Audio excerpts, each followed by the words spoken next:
लेकिन यहाँ के थाना प्रभारी जो है कोई एक्शन नहीं लेते हैं, और अगर यहाँ पे कोई आगे आता है तो उसे पैसे की मांग की जाती है। तो आपको गिरफ्तारी का आदेश भी मिल चुका है, तो फिर आप गिरफ्तारी में विलम्ब क्यों कर रहे हैं? तो 8 महीने से वो लड़का ऐसे ही घूम रहा था, अपराधी जो है पकड़ा भी नहीं रहा था। मुझे एक अज्ञात व्यक्ति के द्वारा धमकी दिया गया था रोक करके, बहुत बन रहे हो, एसडीएम साहब पर से केस उठा लो, नहीं जो हाल तुम्हारा बहन के हुआ है वही हाल तुम्हारा भी होगा।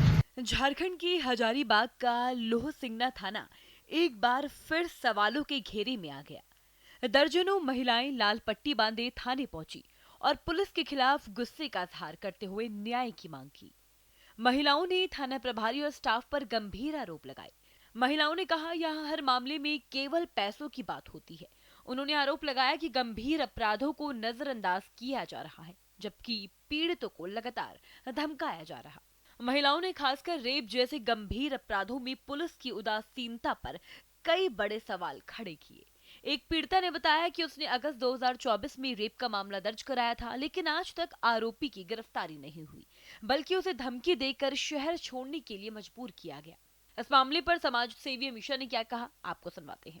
प्रशासन महोदय पीड़िता की मां से पैसे मांगते हैं। लोहसिंगना थाना का ही केस है, पुतुल देवी का केस। पुतुल देवी जी आगे आइए, इनका केस है, बताइए अपने बारे में। इनकी बेटी के साथ प्रॉब्लम हुआ था, मतलब छेड़खानी का, एक रेप के बारे में इन्होंने एफआईआर करवाया था।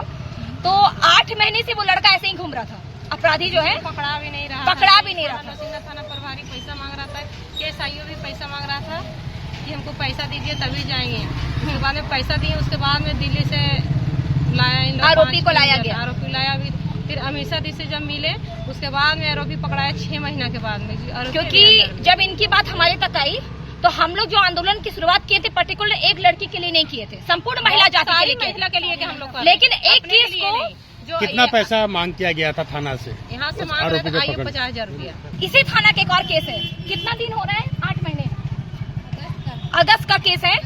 शादी का झांसा देकर एक महिला के साथ जो जो एक्यूज अपराधी हैं वो उनके साथ संबंध बनाते हैं और उनके साथ फिर कहते हैं कि मतलब शादी करेंगे, और जब शादी के बारे में वो लड़की कहती है तो उनको जान से मारने की धमकी दी जा रही है और उनको भी नहीं गिरफ्तार किया जा रहा है, क्योंकि वो जो अपराधी हैं वो आईओ से मिले हुए हैं और ये उनकी खुद जो विक्टिम है वो उन्होंने मुझे बताया।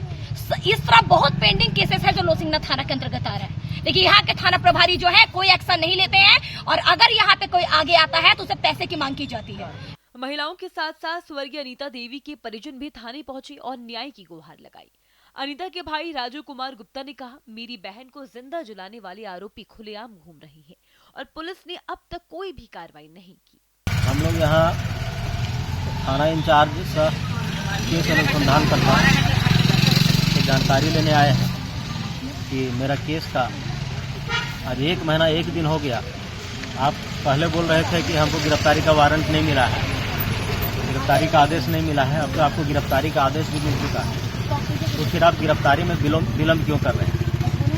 और ये जो एसडीएम साहब हैं जो अभी बाहर खुलेआम सड़कों पर घूम रहे हैं, वो हर तरह से प्रभावित कर रहे हैं सर। कहीं न कहीं उनके द्वारा मेरा जान का भी खतरा महसूस हो रहा है हमको, और ये महसूस ही नहीं हो रहा है, ये सच्चाई भी है कि उन्होंने मुझे टारगेट भी किया है। कारण कि 29 दिसंबर को इसी लोहसिंगना मैदान के सामने, हॉस्पिटल मैदान के सामने, मुझे एक अज्ञात व्यक्ति के द्वारा धमकी दिया गया था रोक करके, जब हम मसाल जुलूस से लौट रहे थे, कि तुम ही राजू गुप्ता हो, बहुत बन रहे हो, एसडीएम साहब पर से केस उठा लो, नहीं जो हाल तुम्हारा बहन के हुआ है वही हाल तुम्हारा भी होगा। अभी थाना प्रभारी क्या बोले? थाना प्रभारी अभी है नहीं, वो आ रहे हैं सर, आने के बाद उनसे पूछा जाएगा कि क्या आपका कर रहे हैं नहीं कर रहे हैं। ये घटना न केवल लोहसिंगना थाना की कार्यप्रणाली को बल्कि समग्र सिस्टम पर कई बड़े सवाल खड़े करती है। जहां एक तरफ लोग न्याय के लिए दर दर भटक रहे हैं, तो वहीं दूसरी तरफ पुलिस भ्रष्टाचार और उदासीनता के आरोपों से घिरी हुई है। अब सवाल ये उठता है कि क्या इन महिलाओं और पीड़ित परिवारों को न्याय मिलेगा, या फिर उनकी आवाजें हमेशा के लिए फाइलों की धूल में दबकर रह जाएगी। हजारीबाग से जितेंद्र कुमार की रिपोर्ट।